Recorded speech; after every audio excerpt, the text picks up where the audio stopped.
दक्षिण अटलांटिक महासागर के बीचों बीच एक जहाज पर कुछ खोजी लोग सफर कर रहे थे। उसी जहाज पर डेविड नाम का एक वेदर ऑफिसर था जिसका काम मौसम का हाल बताना था। सरकार ने उसे इस टापू पर इसलिए भेजा था ताकि वह वहाँ के बदलते मौसम का पूरा साल ऑब्जर्वेशन कर सके और फिर वापस लौटे। डेविड को 1 साल तक टिकने के लिए खाना और जरूरी सामान सब दे दिया गया था। कई दिन की यात्रा के बाद आखिरकार वे उस टापू तक पहुँचे। बोट से उतरकर जब सबने आइलैंड का मुआयना किया तो देखा कि यह पूरी तरह वीरान था। वहाँ सिर्फ एक लाइट हाउस और एक छोटा घर था जहाँ डेविड को रहना था। इससे पहले यहाँ रॉबर्ट नाम का वेदर ऑफिसर तैनात था जिसने पूरा साल अकेले रहकर डाटा कलेक्ट किया था। अब उसे वापस जाना था और डेविड उसकी जगह लेगा। लेकिन जब कैप्टन और बाकी टीम घर में दाखिल हुए तो हैरान रह गए क्योंकि अंदर रॉबर्ट का कोई पता नहीं था। उसका सामान यहाँ वहाँ बिखरा पड़ा था। सबको शक हुआ कि शायद वह लाइट हाउस में होगा। कैप्टन और डेविड वहाँ पहुँचे तो देखा कि लाइट हाउस तेज और नुकीली लकड़ियों से घिरा हुआ था, जैसे किसी ने जानबूझकर उसे बंद कर दिया हो। कई बार दस्तक देने पर भी अंदर से कोई जवाब नहीं मिला। अंत में जब उन्होंने दरवाजा तोड़ा तो अंदर ग्रूनर नाम का आदमी मिला। जब उससे रॉबर्ट के बारे में पूछा गया तो उसने कहा वह मर गया है, समंदर की तरफ गया था, कभी लौटकर नहीं आया। ये सुनकर सब चौंक गए। कैप्टन ने डेविड से कहा कि चाहे तो अभी जहाज के साथ लौट चलो, लेकिन डेविड ने मना कर दिया। उसे उम्मीद थी कि सरकार को सटीक मौसम रिपोर्ट देने पर उसे अच्छी खासी रकम मिलेगी। कैप्टन ने उसे एक गन दी और चेतावनी देकर चला गया कि यह जगह सुरक्षित नहीं लगी। अब डेविड अकेला रह गया। डेविड ने घर व्यवस्थित किया। रात को उसे एक दराज में रॉबर्ट की डायरी मिली जिसमें टापू और रहस्यमयी प्राणियों का जिक्र था। कुछ स्केच भी बने थे।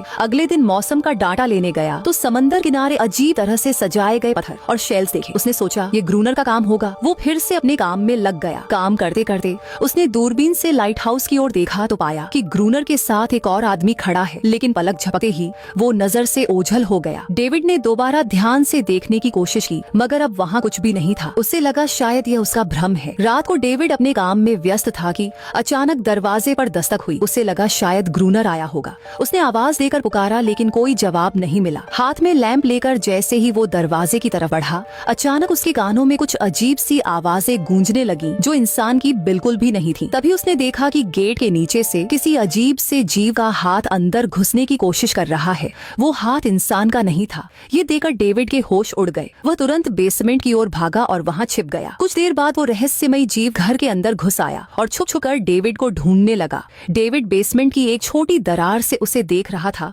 मगर उसकी हलचल से क्रिएचर ने उसे देख लिया और तेजी से उसकी ओर झपटा। वो दरार से उसे पकड़ने की कोशिश करने लगा। डेविड ने जान बचाने के लिए तुरंत चाकू उठाया और उसकी आंख में घोंप दिया। क्रिएचर जोर से चीखते हुए भाग गया। डेविड को अब यकीन हो गया कि डायरी में लिखी बातें सच थीं। डर से वो पूरी रात जागा रहा। अगली सुबह बाहर निकला तो रेत पर अजीब निशान दिखे जो इंसान के पैरों के बिल्कुल भी नहीं थे। वे सीधे समुद्र की ओर जाते थे और वहीं खत्म हो जाते थे। अब उसे समझ आया कि ग्रूनर ने लाइट हाउस के चारों ओर नुकीली लकड़ियां क्यों लगाई थीं। डेविड को एहसास हुआ कि अगर वो इस घर में रहेगा तो ये जीव कभी भी उसकी जान ले सकते हैं। घबराकर वह दौड़ता हुआ लाइट हाउस पहुंचा और चिल्लाकर बोला, ग्रूनर गेट खोलो, मुझे अंदर आने दो। लेकिन ग्रूनर ने साफ मना कर दिया और कहा, तुझे जहाज के साथ लौट जाना चाहिए था। इतना कहकर उसने ऊपर से पानी डालकर डेविड को दूर भगा दिया। अब डेविड को खुद ही अपनी रक्षा करनी थी। उसने घर की सारी खिड़कियां लकड़ी से बंद कर दी, चारों ओर नुकीली लकड़ियों का घेरा बनाया और गेट के बाहर पुराने कागज व किताबें रखकर उन पर तेल छिड़क दिया ताकि हमला होने पर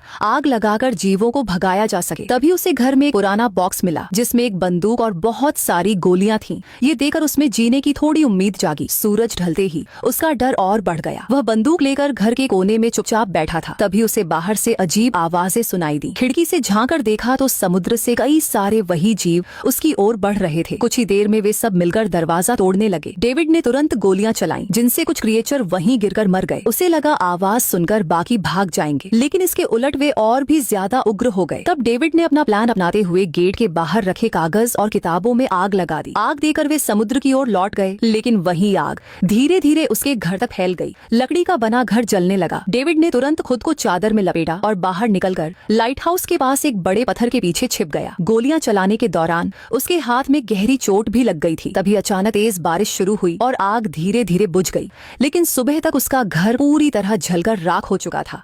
अब उसके पास सिर्फ एक ही रास्ता था, लाइट हाउस में पनाह लेना। वह अपनी राइफल लेकर पत्थरों के बीच छुप गया और ग्रूनर का इंतजार करने लगा। जब ग्रूनर पानी भरने बाहर आया तो डेविड धीरे धीरे उसके पीछे चल पड़ा। तभी अचानक एक अजीब क्रिएचर ने डेविड पर हमला कर दिया। किसी तरह उसने उसे काबू में कर लिया। डेविड उसे मारने ही वाला था कि ग्रूनर ने रोक दिया और कहा, रुको, यह मेरा पालतू है। डेविड ने गोली नहीं चलाई और तुरंत शर्त रख दी, अगर इसे जिंदा रखना है तो मुझे लाइट हाउस हाउस में रहने दो वरना मैं इसे मार दूंगा। मजबूरी में ग्रूनर मान गया क्योंकि डेविड के पास ढेर सारा खाना और गन पाउडर था। फिर डेविड और ग्रूनर ने मिलकर सारे सामान को लाइट हाउस में शिफ्ट किया। लाइट हाउस में जाते ही डेविड तके सो गया। क्रिएचर डेविड का हाथ चाट रहा था। जब डेविड नींद से जागा तो उसने देखा कि इस क्रिएचर के चाटने की वजह से उसका हाथ पूरी तरह ठीक हो चुका है। ये देखकर डेविड दंग रह गया। अब डेविड ग्रूनर से इस क्रिएचर के बारे में और जानना चाहता था और फिर यह सब दुनिया के सामने लाना चाहता था क्योंकि ये किसी चमत्कार से कम नहीं था। डेविड ने सोचा कि अगर इस क्रिएचर का रहस्य सामने लाया जाए तो वह और क्रोनर दोनों नाम और दौलत कमा सके हैं। लेकिन क्रोनर को इस सब में कोई दिलचस्पी नहीं थी। वह इस आइलैंड से कहीं नहीं जाना चाहता था। इस दुनिया में उसका कोई नहीं बचा था और उसके लिए यह आइलैंड ही उसका साम्राज्य था। वह खुद को यहाँ का राजा समझता था। इसी वजह से उसने आइलैंड के कई हिस्सों में लिख दिया था क्रोनर यहाँ का बादशाह है। लेकिन डेविड यह समझ नहीं पा रहा था कि यह अजीब सा क्रिएचर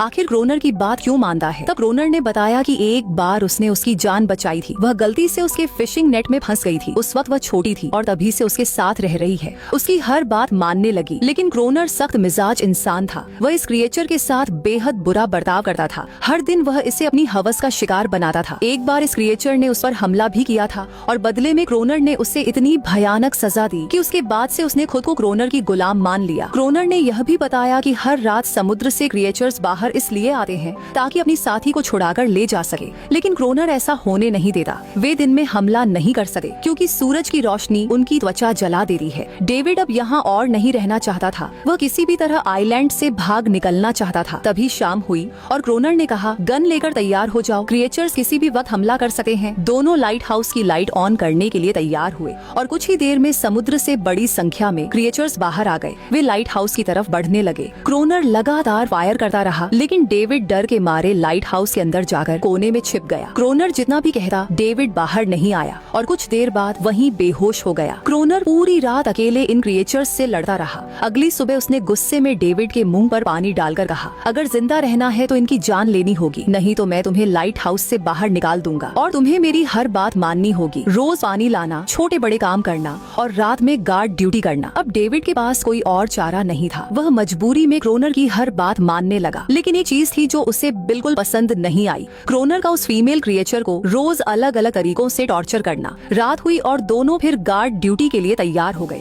समुद्र से क्रिएचर्स फिर बाहर निकले लेकिन आज डेविड को डर नहीं लगा। उसने फायरिंग शुरू कर दी मगर आज क्रोनर ने कुछ भी नहीं किया। उसने डेविड को बाहर छोड़कर लाइट हाउस का गेट बंद कर लिया और खुद अंदर बैठ गया ताकि डेविड खुद सीख सके कि क्रिएचर्स से कैसे लड़ना है। रात भर लड़ते लड़ते डेविड थक गया और सुबह जब क्रोनर ने गेट खोला तो देखा कि डेविड खून में लथपथ बाहर बैठा था। लेकिन अब उसने लड़ना सीख लिया था। इसी तरह दिन गुजरते गए। रात को क्रिएचर्स से जंग और दिन में लाइट हाउस के काम। यह आइलैंड अब डेविड के लिए एक बंद कैद खाना बन गया था। वह हमेशा सोचता कि कब यहाँ से निकलकर आजादी की सांस लेगा। धीरे धीरे डेविड और उस फीमेल क्रिएचर के बीच एक अजीब सा रिश्ता बनने लगा। उसे उसके लिए दया आने लगी। अब वह समझ चुका था कि अपने लोगों को छोड़कर अकेले रहना कितना मुश्किल होता है। शायद वह क्रिएचर भी यही महसूस करती थी। डेविड ने उसे एक नाम भी दे दिया, अनारियस। दिन गुजरते रहे और फिर एक दिन उन्होंने देखा कि क्रिएचर्स के हमले धीरे धीरे कम होते जा रहे हैं। डेविड सोच रहा था शायद वे प्राणी सर्दियों में कहीं और चले गए हों या फिर उन्हें यह समझ आ गया हो कि इन दोनों से लड़कर कुछ हासिल नहीं होगा। लेकिन क्रोनर ने तुरंत कहा कि ऐसा बिल्कुल नहीं है। वह यकीन से कह रहा था कि वे जरूर वापस आएंगे और इस बार बड़ी संख्या में आएंगे। कुछ दिन ऐसे ही बेचैनी में बीत गए। एक रात डिनर के बाद डेविड और क्रोनर शतरंज खेलने बैठ गए। खेल में दोनों इतने डूब गए कि उन्होंने लाइट हाउस की रोशनी जलाना ही भूल गए। अंधेरे का फायदा उठाकर प्राणियों ने हमला कर दिया। डेविड ने देखा कि उनकी संख्या इतनी ज्यादा थी कि दोनों मिलकर भी उन्हें देर तक रोक नहीं सकते थे। गोलियां भी लगभग खत्म हो चुकी थी और कोई प्लान भी नहीं था। दोनों किसी तरह बचते बचाते लाइट हाउस की छोटी तक पहुंचे। लेकिन इस दौरान क्रोनर के पैर में गहरी चोट लग गई। हालत ऐसी थी कि दोनों को लगा अब मौत पक्की है। लेकिन तभी सूरज निकल आया। जैसे ही पहली किरणें समंदर पर पड़ी सभी प्राणी वापस समुद्र में लौट गए। सुबह होते ही एनरियस ने क्रोनर के घाव को ठीक करने की कोशिश की मगर डेविड को अब यह साफ हो गया था कि इस लड़ाई को जीतना नामुमकिन है। खाना भी कम बचा था और गोलियां खत्म होने वाली थी। अगले दिन डेविड को समुद्र में एक जहाज दिखाई दिया। वह तुरंत फ्लेयर गन लेकर सिग्नल देने दौड़ा लेकिन क्रोनर ने रोक दिया। वह नहीं नहीं चाहता था कि डेविड यहाँ से जाए। तभी एनरियस ने क्रोनर पर हमला कर दिया। वह डेविड को बचाना चाहती थी क्योंकि क्रोनर की असली मंशा अलग थी। ये द्वीप उसका साम्राज्य था और वह डेविड को भी कैद करके रखना चाहता था ताकि वह कभी बाहर जाकर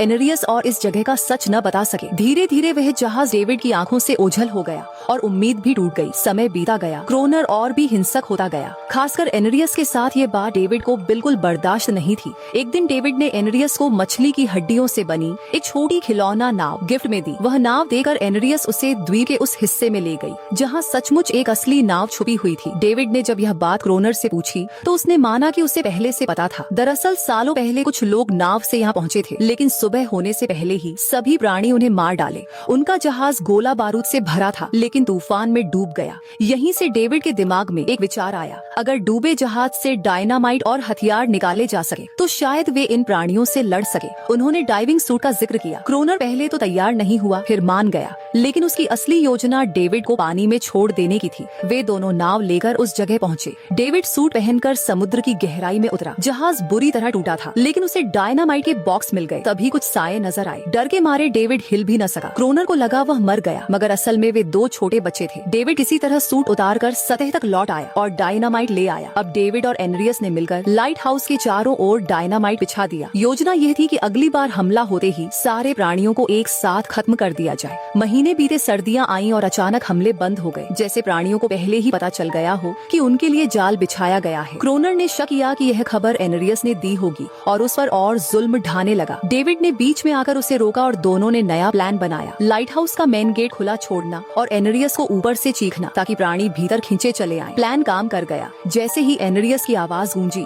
प्राणी गुस्से से भरकर बाहर निकले और सीधे गेट की ओर दौड़े। डेविड ने उन्हें रोकने की कोशिश की। क्रोनर ने डायनामाइट का लीवर दबाया लेकिन विस्फोट नहीं हुआ। डेविड से पहले कनेक्शन छूट गया था। वह ऊपर दौड़ा और तार जोड़ने लगा, जबकि क्रोनर प्राणियों को रोक रहा था। जैसे ही तार जुड़ा, पहला धमाका हुआ और कई प्राणी खत्म हो गए, मगर अभी भी कई बाकी थे। क्रोनर ने दूसरा लेयर भी ब्लास्ट कर दिया और जबरदस्त धमाके से दोनों बेहोश हो गए। सुबह जब होश आया तो चारों ओर मरे हुए प्राणियों के शव बिखरे थे। एनरियस गायब थी। क्रोनर बचे हुए जख्मी प्राणियों को मार रहा था। तभी डेविड की नजर एक तड़पते प्राणी पर पड़ी जिसके गले में एक नेकलेस लगा था। उस पर डेविड को एहसास हुआ कि वे इंसानों की तरह ही थे। परिवार बचे, रिश्ते बस बोल नहीं सकते थे। यह सब एक गलत फहमी थी, लेकिन क्रोनर के लिए यह सब बेकार था। प्राणी कभी वापस नहीं आए, मगर हर रात समुद्र से रोने की आवाजें आती रहीं। डेविड जान गया कि उन्होंने कितनी जिंदगियां उजाड़ दी। एक सुबह उसने किनारे पर उन छोटे बच्चों को देखा जिन्होंने अपने परिवार खो दिए थे। उसने पत्थरों का एक घेरा बनाया और उसमें वह खिलौना नाव रख दी, उम्मीद करते हुए कि एनरियस लौट आएगी, लेकिन वह कभी नहीं आई। कुछ दिनों बाद डेविड को क्रोनर की पुरानी चीजों में एक फोटो मिला। वही औरत जिसकी तस्वीर उसने ऑफिसर रॉबर्ट की डायरी में देखी थी। असल में वह क्रोनर की पत्नी थी और फोटो में क्रोनर उसके साथ खड़ा था। यही सच सामने आया। क्रोनर और कोई नहीं बल्कि वही वेदर ऑफिसर रॉबर्ट था। वह मरा नहीं था, बस अपनी पहचान बदल चुका था। उसने यह द्वीप कभी छोड़ने का इरादा ही नहीं किया। ये सब देखकर डेविड ने भी उम्मीद छोड़ दी। अब उसे समझ आ गया था कि वह कभी इस द्वीप से बाहर नहीं जा पाएगा। यह द्वीप अब उसी का भी हिस्सा बन चुका था।